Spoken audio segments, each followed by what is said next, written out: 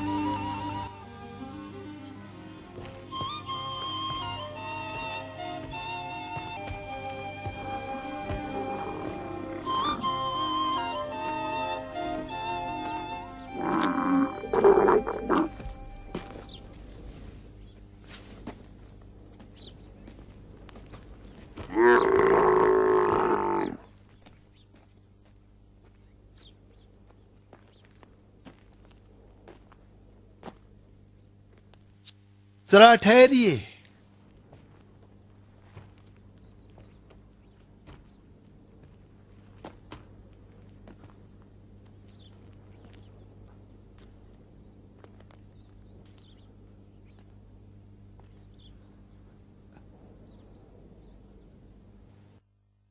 کیا آپ کے پاس سواری نہیں ہے جو اس طرح صحرا میں جا رہی ہیں؟ نہیں بھائی، ہم تو اپنا بوجھ خود ہی اٹھاتے ہیں۔ کس قبیلے سے تعلق ہے؟ بنی مکافات۔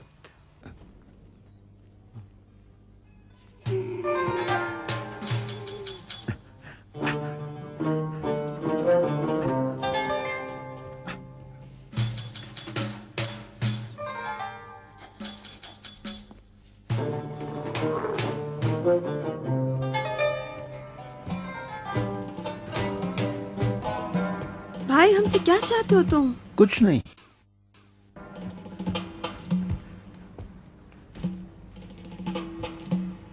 میرے پاس اونٹ ہے، سوار ہو جائیے، آرام سے پہنچ جائے گا۔ میں بھی قبیلہ بنی مصیبت سے۔ اس کا کہنا مان لو۔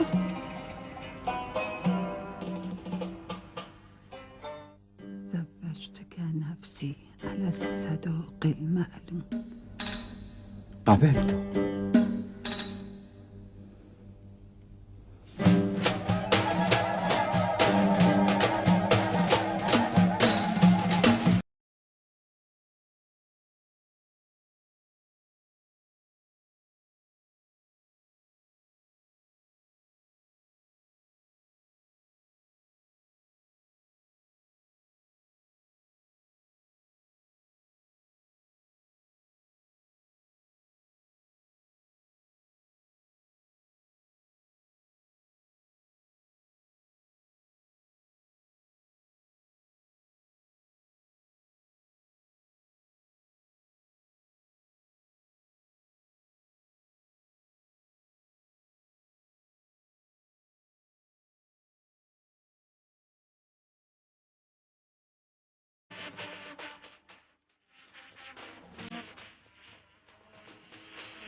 ابو ذر کی نامعلوم تقدیر تمہیں خوش آمدید کہتی ہے۔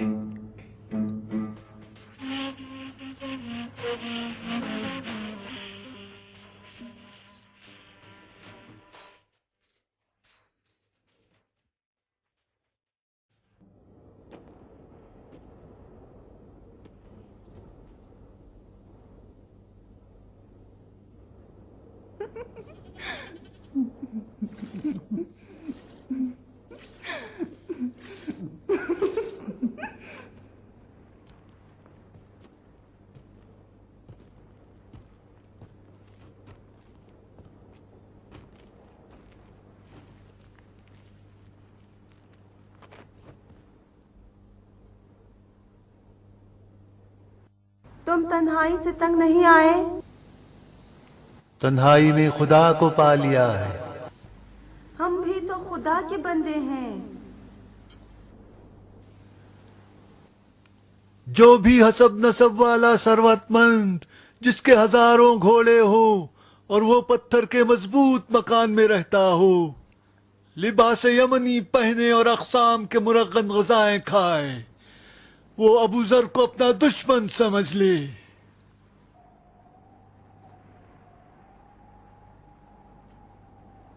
اے لوگو، یہ بات اچھی طرح سمجھ لو کہ فقر دریچے سے داخل ہوتا ہے اور ایمان کے دروازے سے باہر نکل جاتا ہے.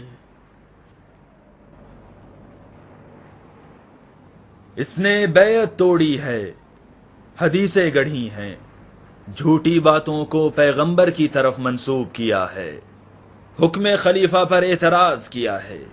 بعض صاحبان ثروت مسلمان جو کہ پیغمبر کے صحابی اور محترم ہیں، ان کا مذاق اڑایا ہے، غریبوں کو ورغلاتا ہے اور معزز شخصیتوں کو بے ایمان تصور کرتا ہے.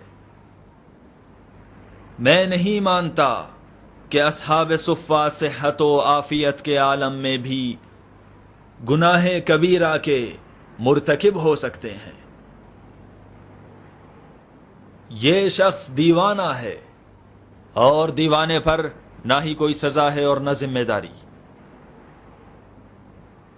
ہم اس کو زنجیروں میں جکڑ دیں گے تاکہ مسلمین اس کے فتنے سے محفوظ رہیں. شرم کرو مروان، گرگٹ کی اولاد، تم ہمارے دوست کو ہم سے زیادہ نہیں جانتے. زبیر، اگر کسی کو اس کے اجداد کے گناہ کی وجہ سے سزا دینا مقصود ہو تو ہم میں سے اکثر لوگ شرمسار ہیں. ابو ذر غفاری قبیلے کے ڈاکوؤں کے خاندان سے تعلق رکھتا ہے. خود ڈاکو ہے یا نہیں کیا معلوم، لیکن انسان اپنی اصلیت کی طرف مائل ہوتا ہے. خدا کی پناہ و نفاق سے، خدا کی پناہ جہالت سے اور ظلم و جور سے. خدا مجھے معاف نہ کرے اگر میں نے خلیفہ سے بیعت شکنی کی ہو یا حدیثیں گڑی ہوں یا پیغمبر خدا کی طرف جھوٹ کی نسبت دی ہو. بندے خدا اپنے ایمان کی وجہ سے خدا کے قریب ہوتا ہے، نہ اپنے حسب و نسب سے. میں نہ طلحہ اور زبیر کی حمایت کا محتاج ہوں اور نہ ہی بنی امیہ کی دشمنی سے خوف زدہ. نہ میرے پاس کچھ ہے جس کے چھن جانے سے ڈرتا ہوں اور نہ تم سے کچھ حاصل کرنے کی طمع رکھتا ہوں. وہ مرنے والا جس نے خاک کو اپنا بستر قرار دیا اور ہمیشہ نبی اکرم کی رکاب میں رہا اور دین کے دشمنوں پر حملہ آور ہوا، بار الہ صراط مستقیم پر اس کے قدموں کو ثبات عطا کر. آمین یا رب العالمین. وہ جو کفن پوش ہوا اور جس کی زینت اس کے بدن کے زخم تھے، جسے دشمنوں نے بارہا زخمی کیا، خدایا تو اسے اپنی جنت کے حلل و پوشاک پہنا. آمین یا رب العالمین.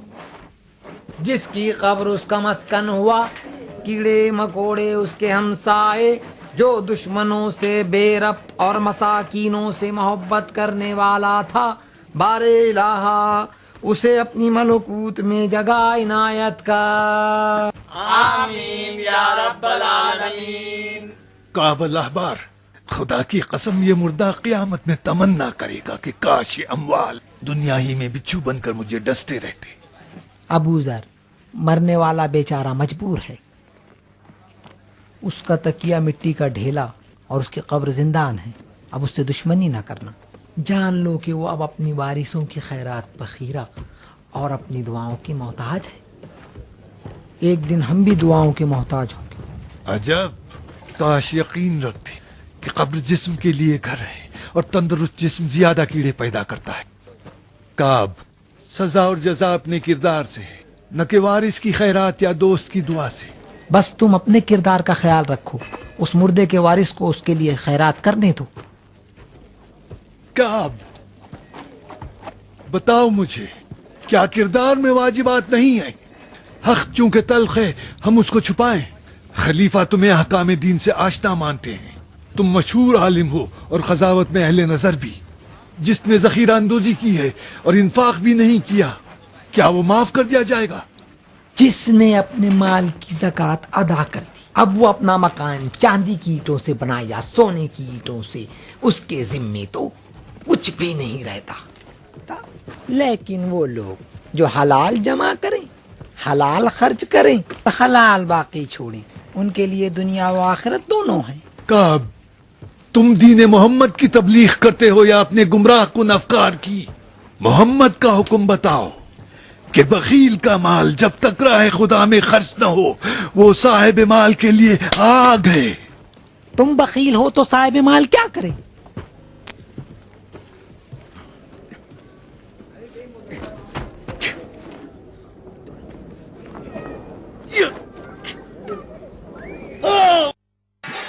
جب تک خلیفہ کے گرد تم جیسوں کا حصار ہے وہ ابو بکر اور عمر کی طرح حکومت نہیں کر سکتے.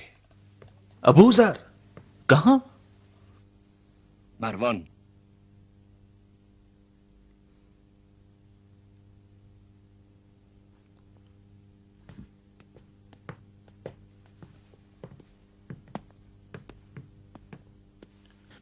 شہر بدر کرنے کی سزا سے کم پر راضی نہ ہونا ربضا کے لیے. ربضا یاد رہے گا نا؟ ربضا.